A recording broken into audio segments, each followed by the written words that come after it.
¿De qué se le investiga a Susana Villarán? O sea, ¿qué presuntamente habría realizado?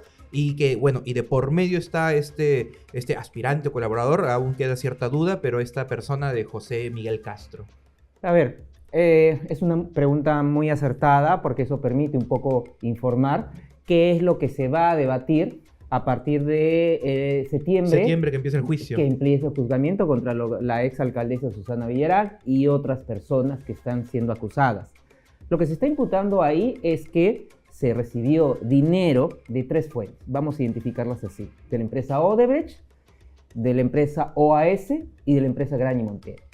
¿En qué contexto? Primero en el contexto del proceso de la revocatoria o la no revocatoria y del proceso de la reelección a la alcaldía en el caso de la exalcaldesa Susana Villarán, estos dos procesos electorales en los cuales ella participó. Bien, en el caso de la empresa Odebrecht se recibe una cantidad de más de 3 millones de dólares para lo que es la suscripción del contrato de concesión de Rutas de Lima, y en el caso de la empresa OAS para la adenda de la concesión de lo que era el proyecto Línea Amarilla, lo que hoy día lo conocemos con ese nombre. Y en el caso de la empresa Graña y Montero para lo que es la vía expresa Lima Sur. Bueno, ese dinero, que se recibe aproximadamente 11 millones y algo más, tiene que luego utilizarse. Es decir, se comienzan a buscar empresas que puedan ser las canalizadoras de este dinero que se está recibiendo y obviamente alejar la identificación de su origen. Con lo cual no solamente estamos hablando del delito de colusión, que es lo que se está acusando, sino también del delito de lavado de activos. Una vez que se tiene este dinero, porque hay empresas que se van a utilizar para que puedan ser las receptoras de estas empresas que dan el dinero, es que estas empresas simulan contratos ficticios, sobrefacturación, se comienzan a pagar diversas actividades y es lo que finalmente estamos llevando para juzgamiento y esperamos que este 23 se pueda instalar, presentar obviamente con mayor detalle los alegatos de apertura y una vez que se presenten los alegatos de apertura que se actúe la prueba y la nación entera conocerá las pruebas que tiene el Ministerio Público. Si me permite, doctor, me quiero arriesgar a tratar de tal vez resumirlo. Básicamente, Susana Villarán y otras personas implicadas habrían recibido dinero de estas tres empresas, Odebrecht, OAS y Graña Montero, habrían recibido dinero. ¿Cuál era el beneficio de Susana Villarán y compañía? Dinero, en esencia, para estas dos campañas políticas. El no, por el tema de su revocatoria y su reelección. Y en contraposición, estas empresas habrían recibido beneficios en estas contrataciones que usted nos precisó. Bueno, un acto de meramente corrupción. Y para realizar todo este plan, toda esta ejecución de estos 11 millones de dólares que claramente no pueden aparecer de la nada y llegarle a su cuenta de la nada, se utilizó diversas empresas para que el dinero llegue en múltiples operaciones. Lo has explicado muy bien y espero que así lo pueda explicar y que me puedan comprender los jueces en este próximo juzgamiento que se va a iniciar. Es decir, se tiene que presentar el caso y los jueces tienen que conocer no solamente estos detalles que has mencionado, sino otros detalles, porque claro, es un caso complejo. Es un caso grande. Es un caso grande, pero que tenemos que hacerlo entendible porque los jueces a partir del 23 de septiembre van a estar escuchando las alegaciones y las pruebas que van a ofrecer las partes. Doctor, teniendo en cuenta ya todo el contexto de lo que se le acusa a la exalcaldesa Susana Villarán, ¿qué papel había ocupado José Miguel Castro dentro de esta investigación? A ver, José Miguel Castro Gutiérrez, bueno, hoy fallecido por esta noticia bastante lamentable que se conoció el día domingo, había sido acusado por parte de la Fiscalía en agosto del año 2022. Es decir, desde agosto del año 2022 él tenía la condición de acusado y se ha sorteado la etapa intermedia, que es el control de acusación, el saneamiento procesal, y para septiembre de este año él iba a ser juzgado. Bueno, al no haber ocurrido este hecho fatídico... Como cualquier acusado en esencia, como cualquier persona presuntamente responsable. Para la Fiscalía, para llegar a la instancia de la acusación, es que para la Fiscalía hay esa certeza. Ah, bueno, claro, según, en la posición del Ministerio Público, culpable. Claro, según se respeta, claro. La Corte Suprema, es la certeza fiscal. Lo que tenemos que probar es llegar a la convicción para que los jueces tengan certeza. Claro. Recién cuando hay certeza judicial, podemos establecer la culpabilidad. En tanto eso no suceda, solamente podemos hablar certeza para la fiscalía. Es por eso que el fiscal formula una acusación y presenta pruebas.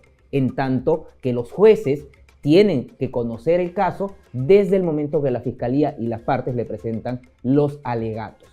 Bueno, al haber fallecido él, pues se extingue la acción penal y entendemos que los jueces de juzgamiento dispondrán el archivo en relación a él por la situación del fallecimiento. El fallecimiento trae consigo que se extinga la acción penal. ¿Considera entonces, doctor, que el Ministerio Público o para el Ministerio Público se debilita en este caso tal vez la acusación contra Susana Villarán, la muerte de José Miguel Castro? No. ¿Por qué? Porque hay que tener en cuenta un aspecto importante. Él tiene la condición de acusado. A diversos medios de comunicación lo han informado y es deber de parte de la Fiscalía poder determinar o precisar algunos aspectos que se vienen informando. Él estaba sometido a un proceso especial que se conoce como un proceso de colaboración eficaz, el cual no había concluido. Por lo tanto, según la modificatoria de la ley al proceso de colaboración eficaz del año pasado, de inicios del año pasado, técnicamente tenemos que hablar como un aspirante a colaborador eficaz. Pero claro, cuando una persona se somete a la justicia acogiéndose a estos procesos especiales de colaboración eficaz, procura de que pueda sujetarse a la justicia. Es decir, un escenario probable, es lo que manejaba la Fiscalía, es que en el juzgamiento él aceptara los cargos. Es decir, una vez instalado el juicio, presentado el alegato de apertura de la Fiscalía, él a través de su defensa pudieran haber aceptado esos cargos, con lo cual pasamos a la fase de la conclusión anticipada de proceso. Es decir, se cierra el proceso para el que ha aceptado los cargos o la acusación, determinándose la pena y la reparación civil correspondiente. Esto es lo que hubiese faltado para que se concluya su proceso de colaborador eficaz y ya lo sea como tal. Bueno, estaba en curso, pero quisiera un poco complementar a la pregunta que me habías hecho anteriormente. Para llevar un caso a juzgamiento y sobre todo esta clase de casos, no solamente se vale en una sola prueba, es decir, tenemos varias pruebas que ya han sido controladas, es decir, ya han sido admitidas para su actuación en juzgamiento en lo que ha sido esta etapa intermedia. Para que una persona adquiera la condición de colaborador eficaz según la modificatoria del año pasado, pues tiene que haber un acuerdo de beneficios y obligaciones que celebra Fiscalía, aspirante a colaborador eficaz, su abogado defensor y la Procuraduría. Ese acuerdo se presenta a un juez, el juez lleva a cabo una audiencia de homologación, hace el control de la legalidad y lo aprueba y emite una sentencia. Esa sentencia es el título que le sirve a la persona que se había presentado este proceso especial para tener la condición de colaborador eficaz. Eso estaba en curso. Hay una pregunta que ciertamente ha estado resonando un poquito en la prensa y genera cierta curiosidad, cierta duda.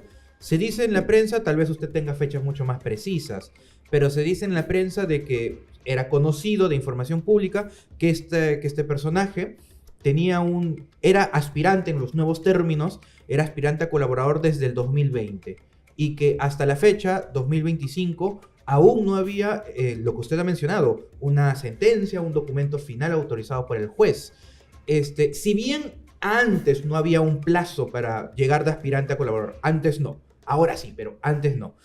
Si bien antes no había un plazo, estos 5 años no terminó siendo tal vez un tanto excesivo para poder pasar de una situación jurídica a la otra, por supuesto, en favor de José Miguel y también, por supuesto, del propio proceso.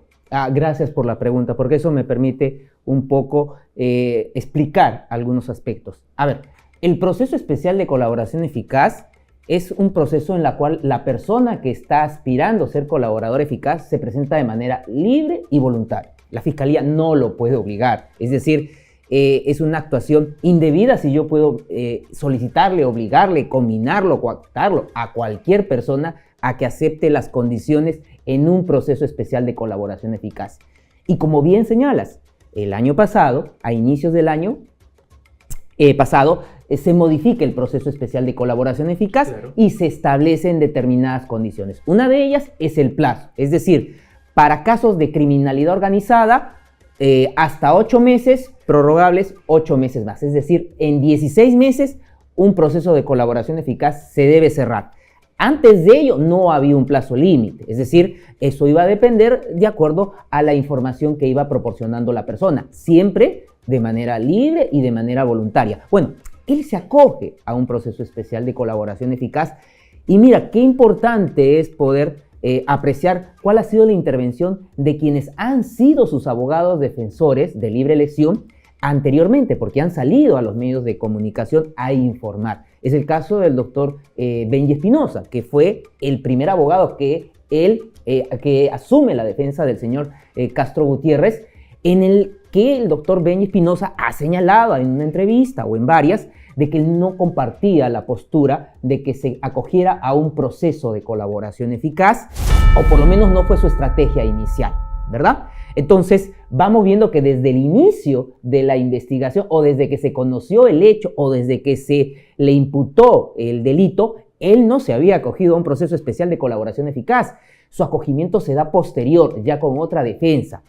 Y bueno, llegamos en el aspecto en el que, por imperio de esta ley que modifica el proceso especial de colaboración eficaz, él tiene que tener un abogado para todas las actuaciones, para todas las diligencias, sin excepción, que se lleve a cabo en la Fiscalía. Tanto es así que se ha tenido que informar que quien ejercía la defensa era la defensa pública. Entonces, con la defensa pública y con él se ha estado llevando esta última parte de cierre del proceso especial de colaboración eficaz. ¿Por qué? Porque la fecha que iba a determinar ya la conclusión era el 12 de julio y él tenía que definir una postura, pero bueno, esta circunstancia lamentable del día domingo lo ha frustrado. Y concluyo, y en estas entrevistas el doctor Benji Espinosa ha señalado que ha reconocido que era su abogado. Me acabo también de enterar que habías recibido una llamada del señor Castro Gutiérrez el año pasado para que lo pudiera defender. Es decir, había una situación aparentemente de indefinición por parte del señor Castro Gutiérrez en lo que es el ejercicio de quién iba a ser el abogado que lo iba a acompañar. Lo único que yo puedo informar para el esclarecimiento de los hechos es que en el proceso especial de colaboración eficaz lo acompañaba un defensor público. Doctor, algo que se ha criticado mucho también, y quiero hacerle llegar esta pregunta, por parte más que todo de una opinión popular, que siempre aqueja, que es el inicio de un juzgamiento por parte del Poder Judicial. Si bien es cierto, la Fiscalía ya había presentado el tema de la el tema de la acusación, ya había pasado todo el control de acusación hasta el año 2022. Han pasado ya casi 3 años, entonces ya hay una tardanza. ¿Por qué esta tardanza por parte del Poder Judicial? Bueno, es una preocupación legítima. Obviamente que un proceso de esta naturaleza, de este interés social, demore, es porque tenemos que evaluar cuáles son los defectos en los que se han incurrido las diversas entidades del Estado. A ver, la Fiscalía presenta su acusación en agosto del año 2022. El Poder Judicial le ha demandado casi 3 años hacer el saneamiento procesal, es decir, la etapa intermedia, es decir, el control de acusación, con lo cual debemos determinar el porqué. Una de las causas es la sobrecarga procesal que tienen los juzgados de investigación preparatoria. Ojo, no solamente en la Corte Nacional Especializada. Si comenzamos a preguntar en cada Corte de Justicia, a nivel de cada distrito judicial, creo que este es el mismo problema. Lamentablemente, la sobrecarga de casos, cómo se ha terminado burocratizando en exceso la etapa intermedia y también los mecanismos dilatorios de defensa, de recusar al juez por cada imputado dentro del proceso, lo que genera pues es una dilación bastante larga. Y si a esto le agregamos que el Congreso de la República ha ido modificando el proceso penal, así como hablábamos la modificatoria de la ley al proceso de la colaboración eficaz, también podemos decir que se ha modificado el Código Procesal Penal porque el auto de enjuiciamiento, que tendría que ser esa resolución judicial del juez de la etapa intermedia que lo pasa al juez de juzgamiento, ahora es apelable, es decir, lo va a revisar una sala. Es decir, si el caso de la exalcaldesa Susana Villarán tenía que haber llegado a juicio oral el año pasado o a inicios de este año, no llegó. ¿Por qué? Porque los acusados, pues en el ejercicio de su derecho, porque se modificó el proceso penal a través de esta ley, recurrieron, impugnaron y esperaron que una sala revisara el trabajo del juez de la etapa intermedia. Pero yo también comparto esta preocupación. Le solicitamos a los jueces de juzgamiento, adelanten la fecha de juicio. Los jueces señalaron algo que es demostrable, la carga procesal no les permite. Doctor, entonces este tipo de demora, de tardanza, no es nada típico entonces en nuestro contexto judicial. Debemos mejorarlo. Mire, un claro ejemplo es comparar el caso del expresidente Alejandro Toledo. Nuevamente, un caso complejo que involucra a una alta personaje con una notoriedad por haber sido expresidente de la República, y las sesiones de juicio se llevaron todos los días estábamos en el juzgamiento, Procuraduría, Defensa, Ministerio Público, y ese juicio concluyó al año. Entonces, yo creo que si hay la voluntad institucional, es decir, que desde la propia Corte o el Poder Judicial puedan a los jueces darle la logística, el personal, la descarga, que ya no reciban juzgamientos, yo creo que el juicio de la exalcaldesa Susana Villarán se puede llevar todos los días y concluir en un año, y ahí podremos tener una respuesta a esa demanda social del por qué se están demorando estos casos que son bastante emblemáticos. Yo tengo una duda, tal vez regresando un poquito al factor del lamentable fallecimiento de José Miguel Castro. A ver, él por supuesto tenía este proceso especial aspirante. Usted nos mencionó que debería haber llegado a un destino esta decisión un 12 de julio, pero bueno, lamentablemente no va a llegar claramente. Pero lo cierto es que él en su condición de aspirante ha declarado. Que se esperaba que tal vez declare en juicio, tal vez, pero ya no va a declarar. Lo cierto es que por escrito todavía se tiene, por supuesto, lo que en su oportunidad declaró. ¿Es posible, es factible? Esta es una pregunta más jurídica tal vez que de este caso, pero ¿es factible que este aspirante a colaborador ya fallecido, su delación pueda ser introducida a juicio como una prueba documental tal vez? Sí, y eso es lo que está generando el debate en diversos medios en los cuales se está opinando al respecto. Y el día de ayer tuve la oportunidad también de escuchar una entrevista al doctor César Nakazaki que coincidió con mi posición, a pesar de que nos enfrentamos en el litigio y tenemos posiciones discrepantes. Claro. ¿El por qué? A ver, una situación son las declaraciones que presta el aspirante dentro de su proceso especial de colaboración eficaz que no ha concluido, ¿verdad? Entonces, esas declaraciones lamentablemente no se pueden utilizar.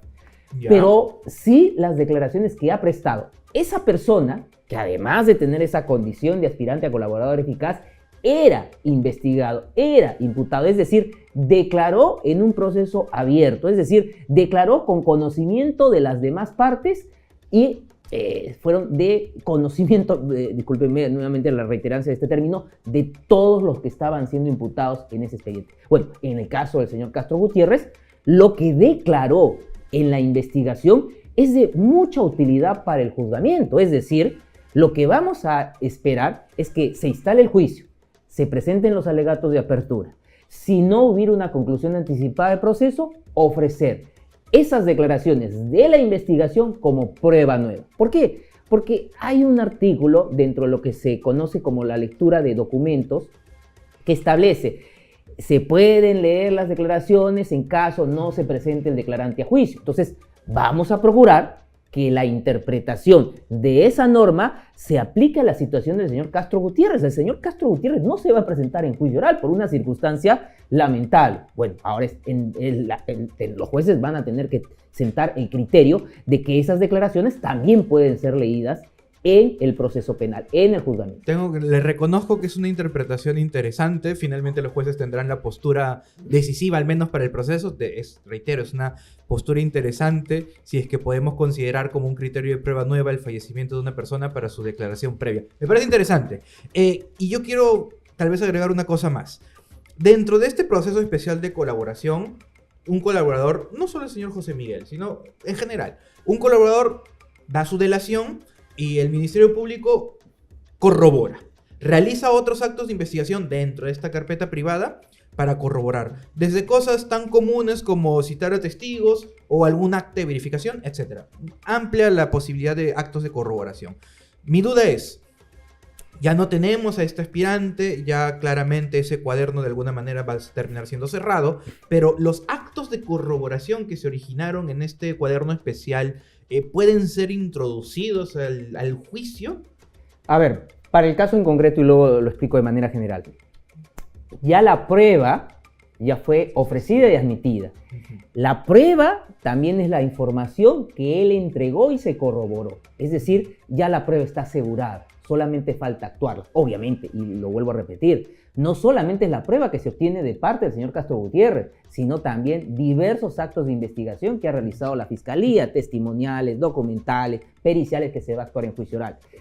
Claro, a la pregunta que me dicen, ¿se tiene que trasladar? Definitivamente se tiene que trasladar. Si no se hubiera realizado, ahí hubiera habido una complicación por parte de la Fiscalía. Pero claro, la norma dice, si se desaprueba el acuerdo de colaboración eficaz o se archiva, el fiscal no puede utilizar las declaraciones, pero sí aquellos elementos que los ha ido corroborando.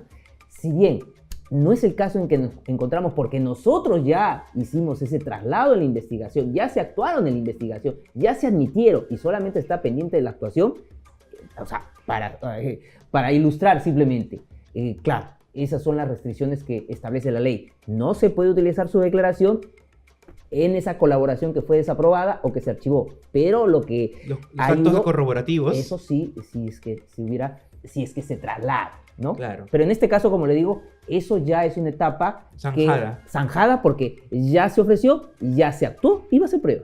Justamente hablando de las declaraciones, tenemos una encuesta ahí que ha mostrado, que ha puesto producción en nuestro chat, donde se pregunta, ¿crees que las declaraciones de José Miguel Castro puedan servir para el caso Villarán? Un 91% tiene la convicción de que sí sirvan y un 9% de que no. Claro, esto, como lo mencionaba el doctor Domingo Pérez, va a depender pues de los magistrados, si es que en todo caso se pueda tener validez ese tipo de testimonios. Obviamente, por eso les traigo a colación una entrevista que escuché del doctor César Nakazaki, que discrepamos en audiencia en varios aspectos, pero él coincidió conmigo, la base legal está. Pero nuevamente, son los jueces los directores de la etapa de juzgamiento. Y los que interpretarán también. Son los jueces que tienen que interpretar. Ellos son los que aplican el derecho y por lo tanto ellos van a tener que darle un significado a la norma en un caso que, mira, sinceramente, tantos años que llevo como fiscal, 20 años, no me ha ocurrido una circunstancia como la que ha pasado con el señor Castro Gutiérrez. Es algo inédito, algo que para un caso de tremenda importancia a nivel nacional haya ocurrido esta situación sensible que es el fallecimiento de quien iba a ser próximamente juzgado. Doctor, y para ir cerrando ya este tema, una pregunta así puntual. Se sabe, y es de información pública, de que el Ministerio Público ha solicitado el adelantamiento de la fecha de juzgamiento. Sin embargo, el Poder Judicial lo ha rechazado. ¿Qué se buscaba en este caso por parte del Ministerio Público y por qué cree que se había rechazado esta solicitud? Bueno, la solicitud se hace mucho antes de conocerse esta noticia del señor Castro Gutiérrez, es decir, sobre su fallecimiento.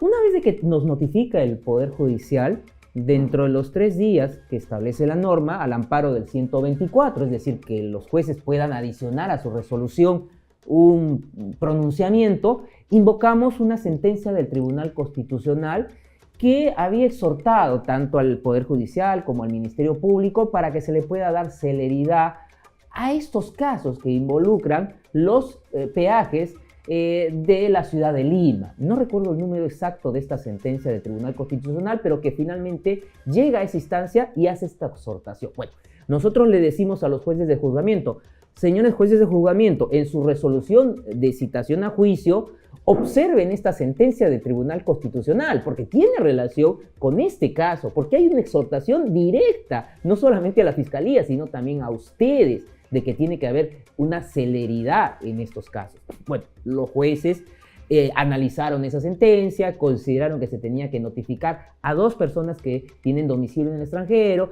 también determinaron la agenda judicial y bueno, no admitieron el pedido de adelantar la fecha de juzgamiento y mantuvieron la fijada en septiembre de este año.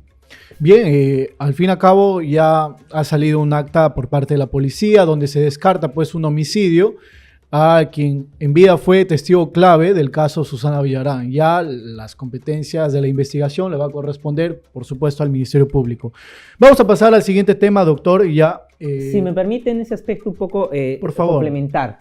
Aún está en curso la investigación. Claro. Si bien hay una acta de intervención de la policía, hay que tener en cuenta que el titular de la acción penal es el Ministerio Público. Exacto. Es decir, después de no solamente el examen de la escena del crimen, el análisis de las evidencias que se ha recogido, la necropsia de ley y los otros actos de investigación que puede establecer el Ministerio Público en coordinación con la policía, se va a poder determinar si estamos hablando de un hecho que involucre la intervención de un agente, es decir, de una persona extraña, con lo cual ya podríamos estar hablando de un delito, o no. Mientras tanto, hay que tomarlo, esta acta de intervención de la policía, como lo que es la constatación que hace la policía al momento de llegar a la escena del delito. No es una decisión, entendemos entonces que no es una decisión final, es la posición de la policía y finalmente el Ministerio Público, con todo lo que averigüen, con todo lo que recaben, emitirán un pronunciamiento. Le corresponde al Ministerio Público. Tal vez confirmando el acta o tal vez señalando, no, acá sí sospechamos de que ha habido un homicidio, tal vez. Se ha iniciado una investigación y se entiende que debe haber una decisión de la Fiscalía que determine las circunstancias en que se ha producido o ha conducido el fallecimiento del señor Castro Gutiérrez. Excelente precisión, fiscal. Ahora vamos a pasar a comentar un poquito lo que ha venido sucediendo en el Ministerio Público, sobre todo con esta última noticia que ha trascendido, y es que la Subcomisión de Acusaciones Constitucionales el día de ayer admitió una denuncia contra Delia Espinosa y los fiscales supremos en el caso de Patricia Benavides. Desde su postura, fiscal Domingo Pérez, ¿cómo define la actuación que ha venido teniendo en este caso o que se ha venido suscitando en el Ministerio Público ante esta controversia? Bueno, dentro de lo que puedo informar, es una situación que no podemos negar de crisis. Es decir, el servicio dentro del Ministerio Público se ha visto afectado por esta situación de conflicto que ha ocurrido, en relación a la decisión de la Junta Nacional de Justicia y la decisión o la postura de la Junta de Fiscales Supremos, encabezados por la fiscal, la doctora Delia Espinosa. Nosotros, los fiscales, como en mi caso, que es la base del Ministerio Público, que formamos el grueso cuerpo de la institución, que somos el soporte de esta institución, obviamente hemos sentido una cierta preocupación. Y yo lo tengo que afirmar, porque en mi caso, yo soy una persona afectada en la gestión de la señora Patricia Benavides. Simplemente recordarles a ustedes de que la señora doctora Delia Espinosa la investiga a la señora Patricia Benavides por haber removido o por haber permitido que el jefe de la Autoridad Nacional de Control remueva al fiscal Rafael Vela y que también a través de estos procedimientos procurara removerme a mí del cargo. Y hay que recordar que públicamente la congresista de la República, la señora Marta Moyano, reconoció que se había reunido con la señora Patricia Benavides, estando en el cargo de fiscal de la Nación, para solicitarle mi salida del equipo especial que precisamente investigaba el partido político a la que ella pertenece. Por lo tanto, si a mí me hacen la pregunta, ¿cuál es una situación en la cual tenemos una incertidumbre para poder realizar nuestra labor de manera independiente y objetiva? Es obvio que estando la señora Patricia Benavides en el cargo de fiscal de la Nación. Bueno, esta circunstancia aparentemente o momentáneamente se ha superado, pero todavía hay acciones que esperemos que se puedan por lo menos definir para tranquilidad y para que los fiscales puedan llevar a cabo su labor sin presión alguna. Me entra la curiosidad un poco, ¿cuál fue, no sé si es la palabra correcta, pero cuál fue el sentimiento interno del Ministerio Público? ¿Por qué? A ver, el Ministerio Público viene teniendo como fiscal de la Nación a la doctora Delia Espinosa. Luego viene esta situación de la Junta Nacional de Justicia con la doctora Patricia Benavides, donde ciertamente, para ponerlo en tela de juicio, se pone en incertidumbre si es o no es la fiscal de la Nación. Y claramente, más allá de los pronunciamientos objetivos y legales, esto genera una preocupación y genera una toma de postura por parte del Ministerio Público, entiéndase a través de sus propios miembros. Usted, por supuesto, que ha estado ahí inmerso indirectamente en esta situación, ¿usted ha visto un Ministerio Público dividido internamente o tal vez sí notó una mayoría de apoyo hacia alguno de estos dos presuntos bandos? Yo no diría bandos, yo diría hay una preocupación por quienes tienen que desarrollar su labor. Claro, por supuesto. Ciertamente han habido comunicados de distintas juntas de fiscales a nivel nacional en donde demandaban el respeto a la institucionalidad. a la independencia y autonomía de los fiscales. Y yo me he sumado a esa preocupación, pero más allá, lamentablemente nosotros estamos a la expectativa que sean los titulares de las entidades que puedan encontrar la solución correcta, la solución legal para una situación como la que ha ocurrido. A nosotros nos queda claro de que es una preocupación latente qué es lo que va a ocurrir con el Ministerio Público, con la Fiscalía de la Nación. En tanto eso se defina, estamos cumpliendo nuestra labor. Hay que recordar también, doctor, de que la Junta de Fiscales Supremos había mostrado su postura con respecto a este caso, y es que ellos posicionaron a Adelia Espinosa como fiscal de la Nación. Ahora, esta denuncia que viene por parte de la Subcomisión de Acusaciones Constitucionales, ¿usted tal vez lo considera como una especie de venganza hacia los fiscales supremos? Mire, no quiero considerarlo como en esos términos. Sí veo con cierta preocupación algunas acciones del Legislativo, del Congreso de la República, porque, mire, a nivel del Congreso de la República se ha creado una comisión multipartidaria para investigar el acuerdo eficaz, de colaboración eficaz con la empresa Odebrecht, en el cual se está citando a diversas autoridades de la Fiscalía, fiscales y de otras entidades. Cuando el acuerdo de colaboración eficaz, como hemos dado cuenta el día de hoy, es parte de un proceso penal, es un proceso especial que concluye con una sentencia judicial. Es decir, el acuerdo con la empresa Odebrecht, el acuerdo de colaboración con la empresa Odebrecht es una cosa juzgada. Hay una sentencia que finalmente determinó la conclusión de ese caso. Bueno, ese caso que debería mantenerse en el escenario judicial, lamentablemente se está llevando al escenario político, con lo cual estamos violando principios esenciales de un Estado de Derecho, que es la separación de poderes. Es decir, yo veo en la televisión estas sesiones en el Congreso de la República y lamentablemente aprecio cómo van fiscales a rendir cuentas de sus actos a actores políticos. Cuando claramente afecta la independencia de la institución. Nosotros, a ver, nuevamente, nosotros rendimos las cuentas o rendimos cuentas de las responsabilidades de nuestros actos de acuerdo a lo que se establece dentro del proceso disciplinario, incluso el proceso penal. Se está investigando, no solamente se nos ha investigado disciplinariamente, sino también penalmente sobre nuestra función dentro de todo lo que viene a ser este acuerdo de colaboración con la empresa Odebrecht. Se nos ha denunciado por prevaricato, abuso de autoridad y otra clase de delitos, y nos estamos presentando ante las autoridades del propio sistema de justicia. Pero querer llevar un caso, una cosa juzgada, al escenario político va a sentar un mal precedente. Y no lo digo solamente de esta comisión multipartidaria. También ya se ha aprobado formar una comisión investigadora por el fallecimiento del expresidente Alan García.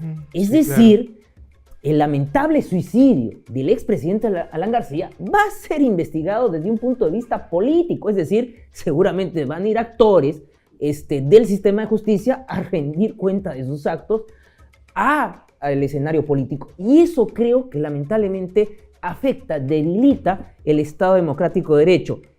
Creo que con eso puedo dar una respuesta de qué es lo que está ocurriendo actualmente.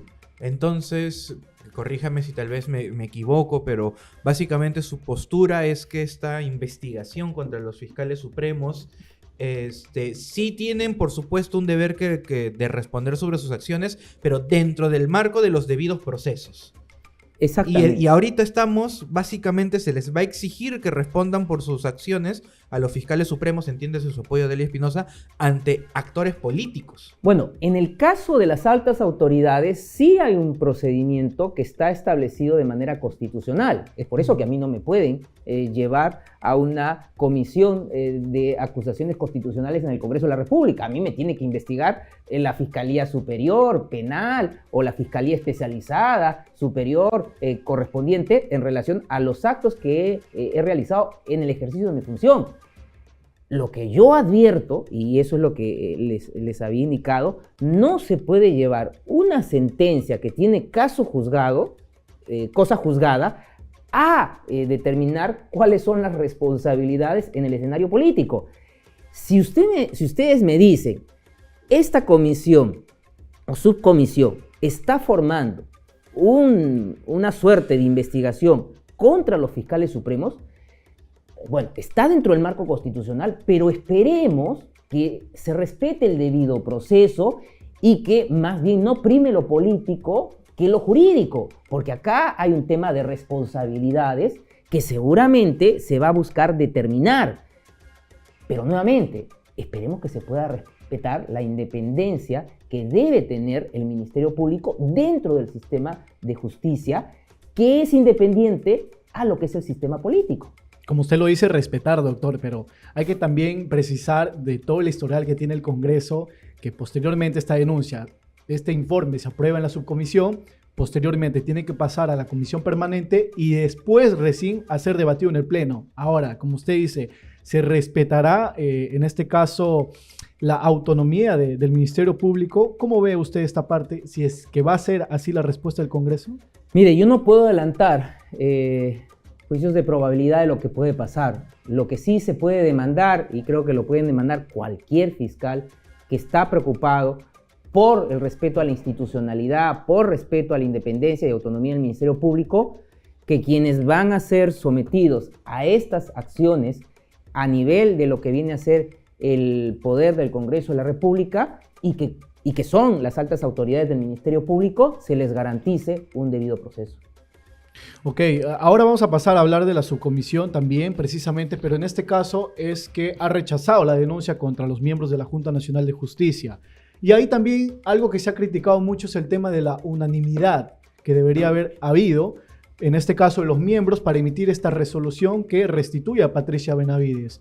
Sin embargo, uno de los magistrados en los diferentes medios de comunicación había salido a aclarar y a afirmar de que no había estado presente en la toma de decisión. La toma de decisión, claro, precisamente. La votación. Y tampoco se mostró en un principio el acta, hoy en día sí, y eso es lo que aclara que no está su firma, entonces, por ende, no debería tener validez esta resolución. ¿Cómo lo ve usted, doctor? Bueno, entiendo que estas decisiones que se han adoptado desde el fuero administrativo, porque esa es la justicia que imparte la Junta Nacional de Justicia, van a ser finalmente, o no sé si ya están siendo judicializadas a través de las acciones de amparo o acciones dentro del contencioso administrativo que haya podido interponer la señora fiscal de la Nación.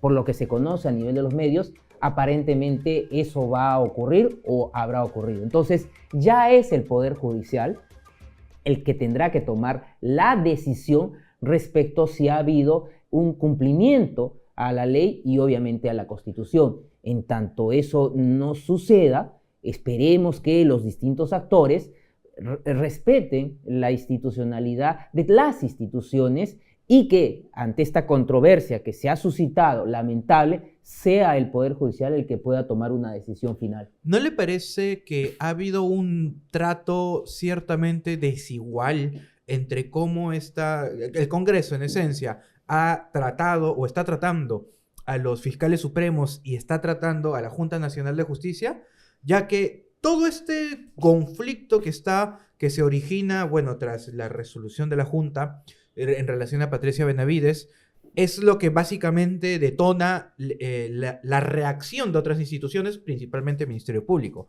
Pero en esencia todo es un único problema, donde obviamente se busca una solución, pero que solo se apruebe la denuncia contra los fiscales supremos, pero se niegue la denuncia contra los miembros de la Junta Nacional de Justicia, ¿no le parece un trato desigual que está realizando el Congreso? Es una apreciación que también la he escuchado en algunas otras entrevistas. No quisiera emitir ningún juicio al respecto. ¿Por qué? Porque también voy a ser seguramente llamado al Congreso de la República por estas comisiones que se están gestando. Es decir, si bien voy a tener la condición de citado, invitado, testigo en estas comisiones, por lo que puedo apreciar de la opinión personal de alguno de ellos en redes sociales o entrevistas, seguramente me van a tratar de atribuir algún tipo de responsabilidad en las comisiones que se están formando.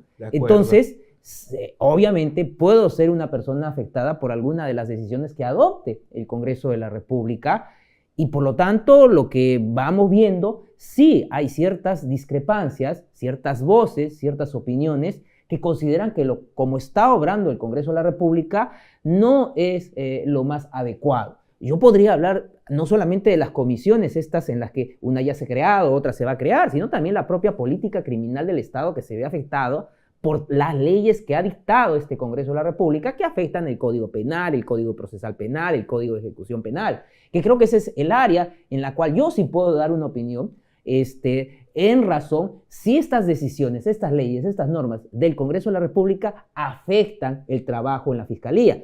Y para mí, sí. Y creo que eso hay bastante consenso, sí, en el sistema de justicia, tanto en los jueces como en los fiscales. Sí, las leyes que ha dado el Congreso de la República actual están afectando la forma como se tiene que combatir o luchar el crimen. Ahí yo le podría dar mi opinión y entiendo que el juicio, que tal vez quienes nos están escuchando y viendo, lo pueden establecer. Se comprende completamente, doctor, por supuesto, se comprende su postura y se respeta buscar...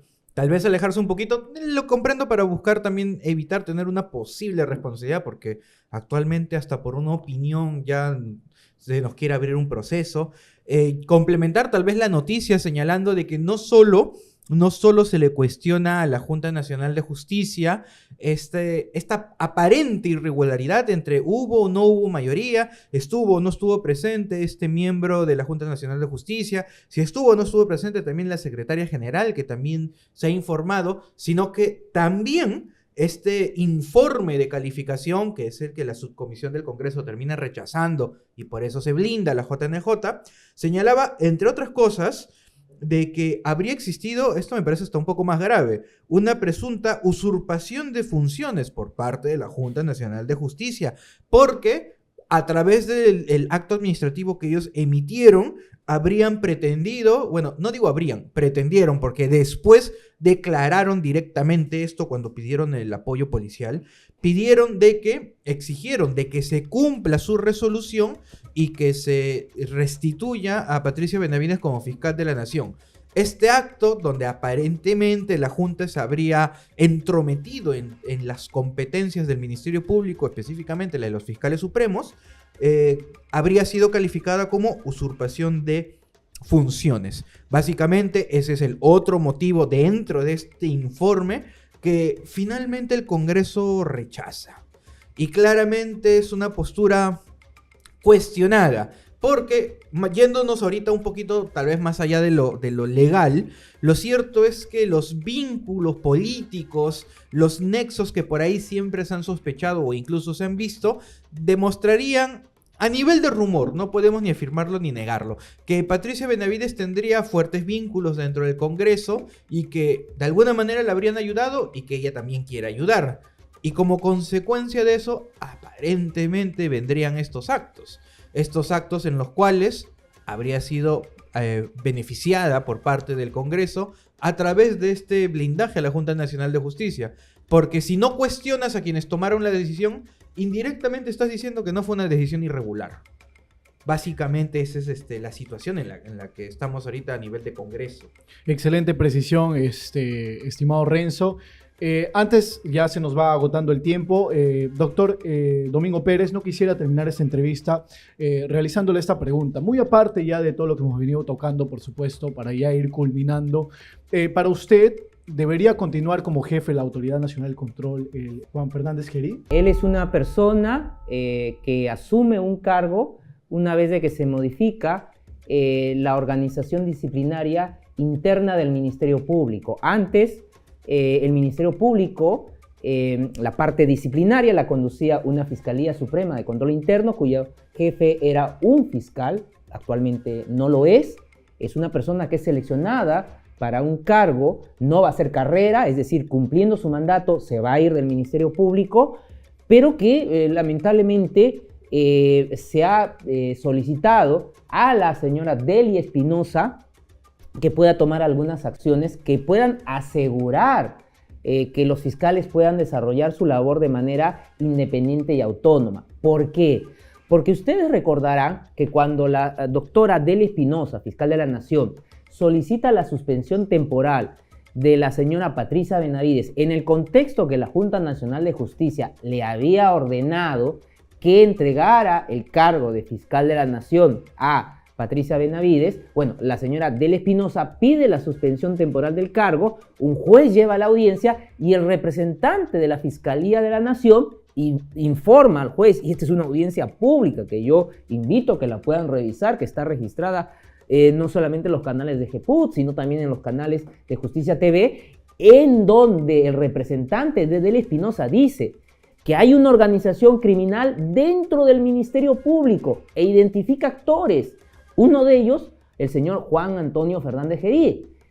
A continuación, al día siguiente, al verme yo agraviado por el señor Juan Antonio Fernández Gerí, en la investigación que tiene la propia señora Delia Espinosa contra Patricia Benavides y contra el señor Fernández Gerí por organización criminal y otros delitos, le presento un escrito solicitándole pues que también pida la suspensión temporal del cargo del señor Fernández Gerí, porque hay un riesgo no solamente a mí, sino a varios fiscales que no pueden desarrollar su labor de manera independiente y autónoma. Bueno, ha pasado jueves, viernes, lunes, martes y no hay respuesta de la señora Delia Espinosa como fiscal de la Nación. Esperemos que la doctora Delia Espinosa no haya obrado en beneficio o interés particular al haber solicitado la suspensión temporal del cargo de Patricia Benavides, sino que demuestre que hay una preocupación por lo que puede suceder a los demás fiscales a nivel nacional y solicite también la suspensión temporal